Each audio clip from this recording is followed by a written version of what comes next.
We got a lot to love regarding Captain Sirius. We got a defensive pair that may be a lock. And with the trade deadline coming, who's on the chopping block, huh? Welcome on in to the Blackhawks Daily. I'm your host, PJ Benoit. This is your home for the real daily story on the Chicago Blackhawks. No fuss, no muss, just a fan, that's me, hanging out with his Hawks homies, that's you, talking hockey and a little smack about our opponents. If you are new, please hit the subscribe button. We're at 731. Would love to have you aboard as we're pushing to get past 1,000. So that would be amazing. On today's docket, we are hearing Toews' take on his return. Then we're going to go deep on the Vlasic-Crevier pairing, and we're going to see who may be trade bait these days. And of course, we'll wrap it up with your awesome comments. So let's talk Toews. We're still riding the emotional high of seeing Jonathan Toews back on United Center ice. It was a night that felt like a time machine.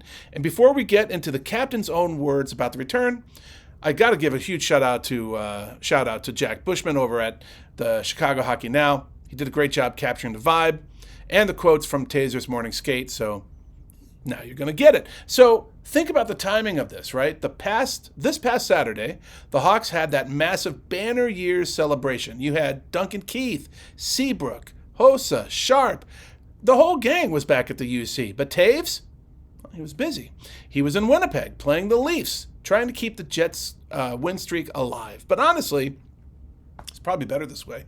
Toews didn't need to share the spotlight on Saturday. He deserved his own night on Monday to let the city of Chicago say thank you to Captain Sirius one-on-one. When Toews met with the media Monday morning, he didn't hide the fact that it felt, in his words, weird. He had that wry smile that we've seen for nearly 2 decades, and he said, you don't get games like this all the time. You've got to keep the same level of focus and not get too distracted. But tonight, I'll definitely be excited. And of course, the media had to bring up Patrick Kane. Remember Kane's return in February of 24? He comes back with Detroit and in true Showtime fashion, buries the game winner in overtime. Ouch. Talk about setting the bar high. So Toews laughed it off, saying he stopped comparing himself to Kane a long time ago and joked about calling Kaner for advice before thinking, what am I calling him for advice for? But the real heart of the story wasn't about the game, it was about the gratitude. Toews got into town early enough to have dinner Sunday night with his parents and some old friends, Andrew Shaw, Chris Versteeg, and Troy Brouwer. He talked about how lucky he felt to be dropped into that specific era of Blackhawks hockey. He remembered the stories from the guys like Keith and Seabrook who were literally handing out tickets on the street in the mid-2000s, and then seeing that transition into a sold-out modern-day dynasty. Did any of you guys buy tickets from Seabrook or Keith on the sidewalk? That would have been amazing. But anyway, he said, I'm just super thankful, really, really grateful. We've had so many great players that were finding themselves, finding their careers all at the same time. And it's easy to forget how fast that turnaround happened, but Toews was the heartbeat of it. Seeing him back, hearing him talk about those lifelong friendships, it just reminds you that while the players change, that 19-year run from 2007 to 2023 was a once-in-a-lifetime experience for us as fans and clearly for him as a player. So would love to hear from you. What was the one moment from Toews' return night before last that really got to you? Was it the video? Was it the ovation? Was it seeing number 19 back on the ice? Drop your comment in. Let me know what you think. Oh, and see, I forgot to do the transitions. Here we go. We have this one there. Okay. All right.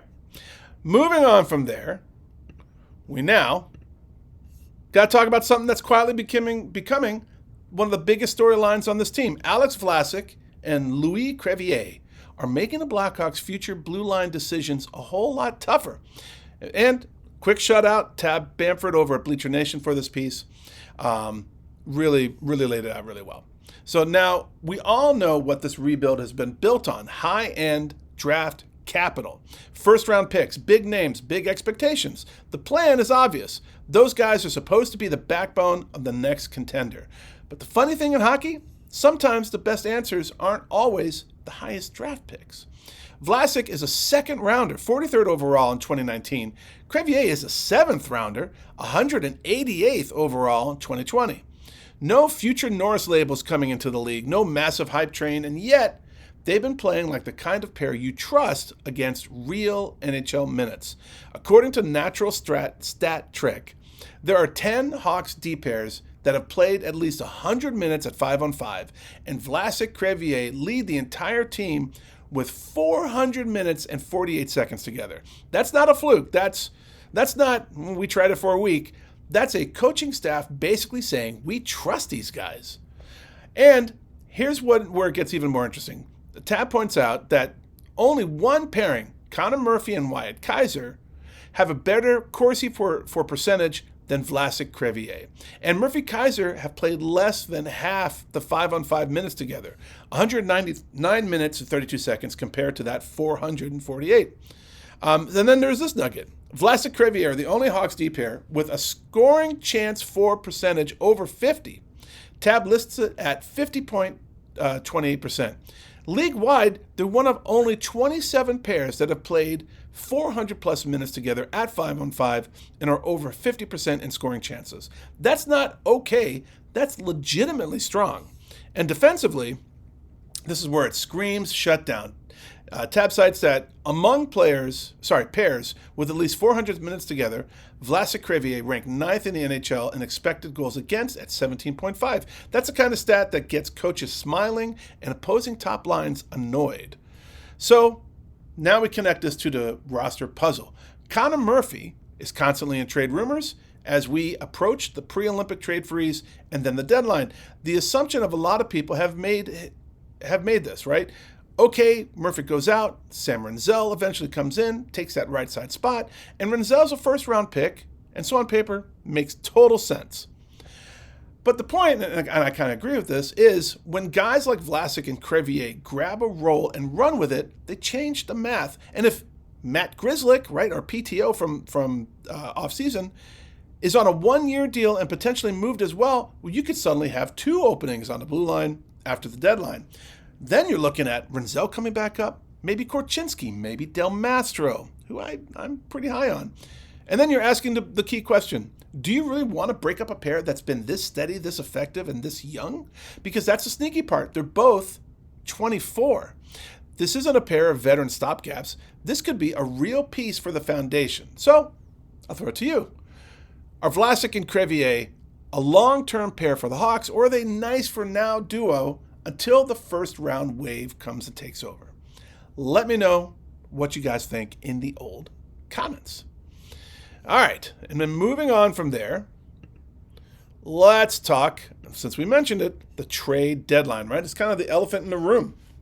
It's coming, and according to Frank Saravalli, 2 Blackhawks are very likely to be moved. And honestly, it makes too much sense. Quick shout out to Rob Couch over at the Hockey News for this.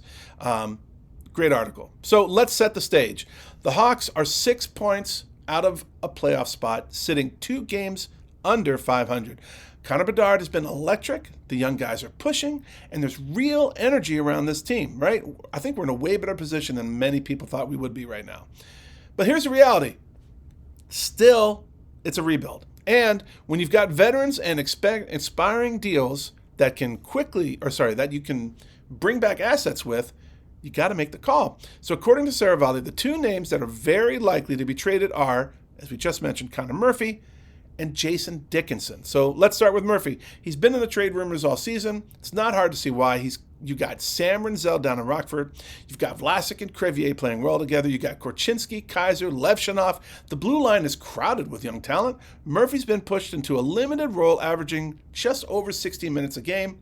That's the lowest in his 14-year career. But over the past 7 seasons, he's averaged 20.35 seconds per game. Here's a guy who can still eat minutes for a contender. He's got 51 hits, 70 block shots in 49 games this year. He's a right-shot defenseman who can play a shutdown role. His cap hit is $4.4 million AAV, and he's got a 10-team no-trade clause. But the Hawks can retain salary if he makes, or in order to make a deal work. For a playoff team that's looking to add a steady veteran presence on the right side, Murphy checks every box. And then there's Jason Dickinson. This one stings a little because Dickinson had a really good season for the Hawks last season, or 23-24. He finished 12th in Selke Trophy voting and scored 22 goals. This year, his role has shrunk. He's got 6 goals and 10 points in 36 games. He's playing 15 and a half minutes per game. He is a two-way center that kills penalties and wins over 50% of his faceoffs, right? He's a player. For a playoff team looking for a fourth-line center who can shut down matchups and contribute on a penalty kill, Dickinson is the perfect fit.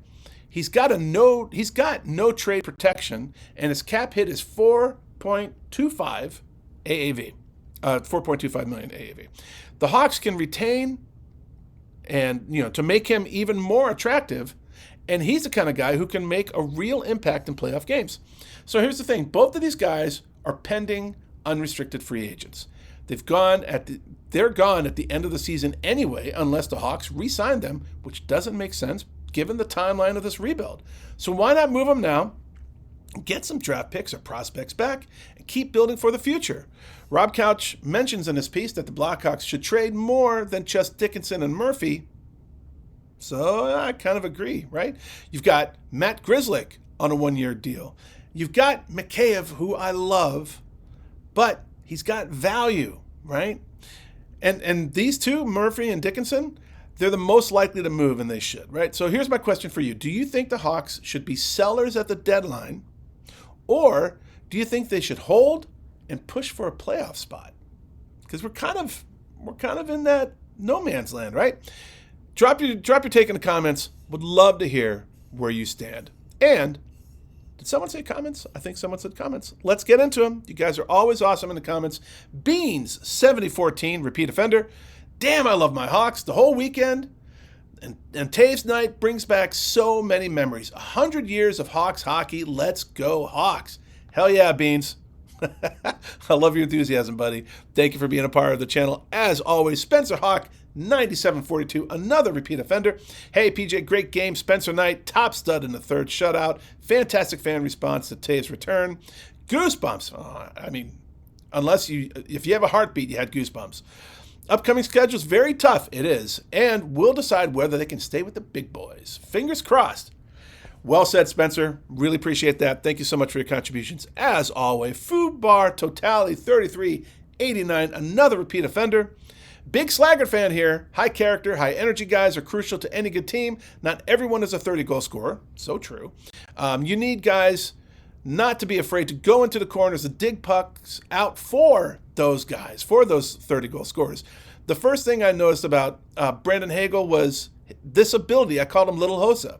Not a fair comparison, who would be, but reminiscent. I know it's a numbers game, and the Hawks have a lot of high potential kids in the pipeline, but I would keep them around for a while and give them a chance to ripen. By the way, Marek Vanaker, Anton Frandel, Roman Kancerov, Sasha Boisvert, Nathan Beam, these are just few of the kids in the pipeline who are doing very well in their development. Absolutely. And so if the Hawks don't get McKenna or Stenberg, it's not the end of the world. And that's true. We are in kind of a really good position, right, for growth. We don't have to hit a home run in the draft. You want to do well in the draft, of course, but I don't think our future moving forward is going to be 100% contingent on the draft to save us. And that's a nice position to be in. So thank you so much. Thank you so much there, Fubar. As always, great stuff. Hockey Bob 24, he's getting out ahead, and he's saying he's predicting a 5-3 win over the Canes. On Thursday, the Bedard Show. Very well could be, buddy. That'll be tomorrow's episode that I'm going to cover the Canes, and we'll get our predictions. But yours is locked in, sir. 5-3, Hawks over the Canes. Love it. Got it. Lester 701, the Commander, repeat offender extraordinaire. Hello, PJ. Hope you and everyone is doing great on this extremely hot, wishful thinking day, because it's really cold out there. Great fun game. I love shutouts. Captain Sirius, right on. Gone from the Blackhawks, but forever in our hearts. Maybe someday, he and number 88 can return as GM, coach, part team owner, etc. Got a standing ovation here at my home, Commander headquarters. Well deserved. I wish more or all of the Blackhawks game was like last night's game. Hopefully we'll see some of yours this soon. Great to see Caleb Williams and PCA in the house last night. Now, it's true. That was a lot of fun, wasn't that? Woohoo. Keep up the great work, PJ.